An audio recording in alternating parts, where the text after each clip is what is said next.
Welcome to Prayers to the Dice Gods. I'm Alan, and today we're Ultramarines. We're what? Ultramarines. No, you told me I wouldn't have to. Ultramarines. No, I don't want to. You told me I'd never have to paint one. Ultramarines.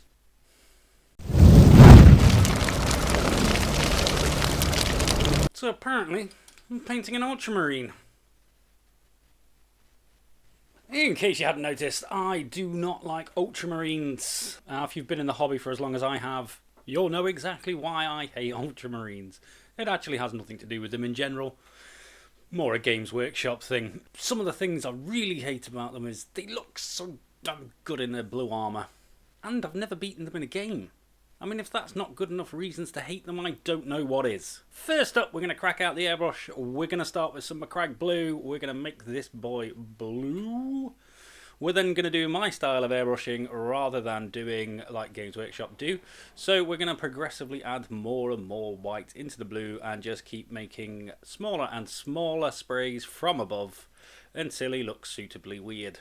There's just not enough vodka for this.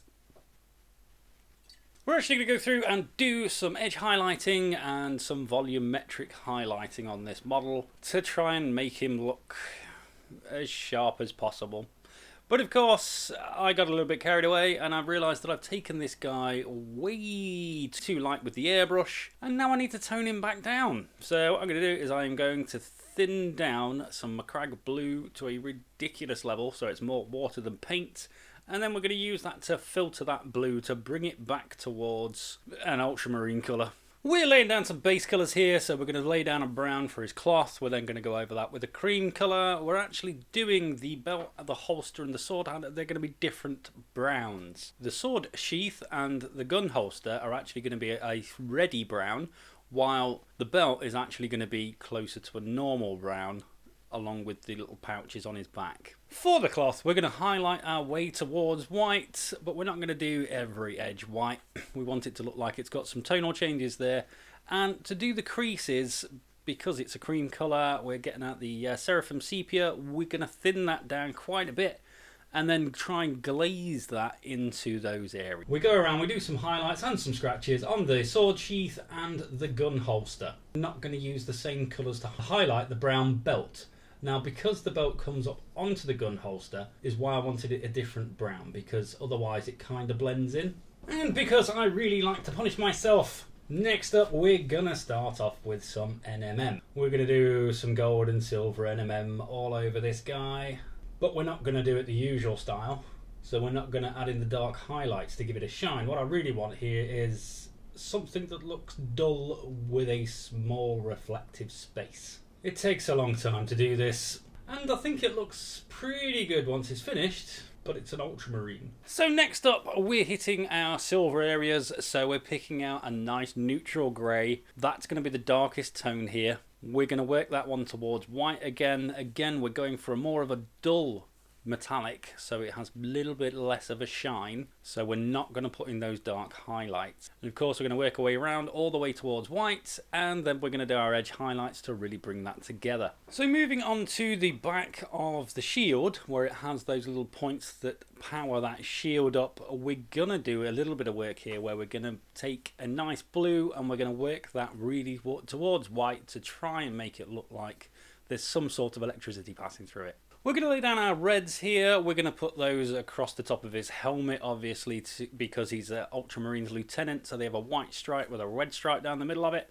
We're going to do his lenses on his helmet. We're also going to put in the red bits on the gun. Now, because I don't really have any idea what this gun actually does, I thought it's got coils on it, so maybe it's going to give off a little bit of a glow, a bit like a plasma gun. So we're going to do that a little bit differently than usual.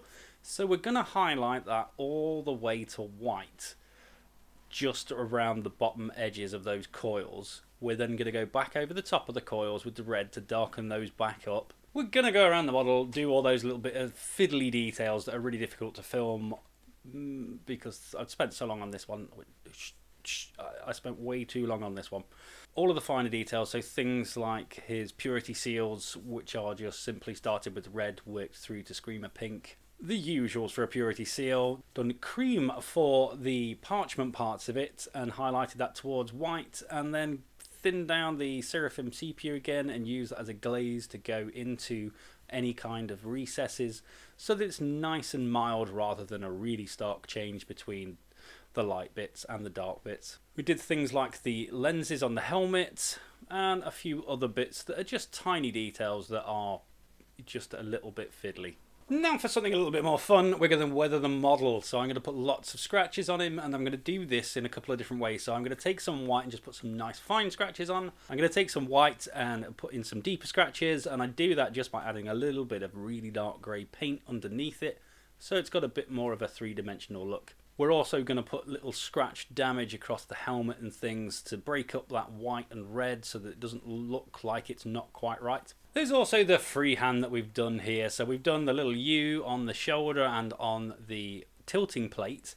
We've put some battle damage on it because, well, they didn't quite come out as well as I'd hoped they would, but still fairly good for a freehand U. We also freehanded on the writing on his shield as well as the little bit of parchment on his shoulder. That's dead simple to do. Just get some ink, get a nice fine tipped paintbrush and write it out like you would with a pen. So he's done. I don't like to admit the fact that I own one. It pains me deeply to have painted my very first Ultramarine. It pains me even more to own an Ultramarine.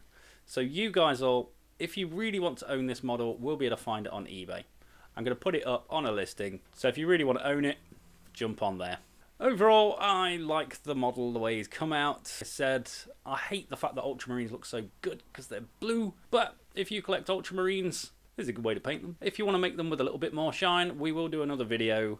Unfortunately, because we collect the Imperial magazine, we know full well there are some models that are coming that already have the Ultramarine symbols on. So I'm not going to fight it, I'm just going to paint them up. But we're going to do them in slightly different styles so that you can decide how you want to paint yours. If you like today's video, do what our Space Marine's doing here and destroy that like button.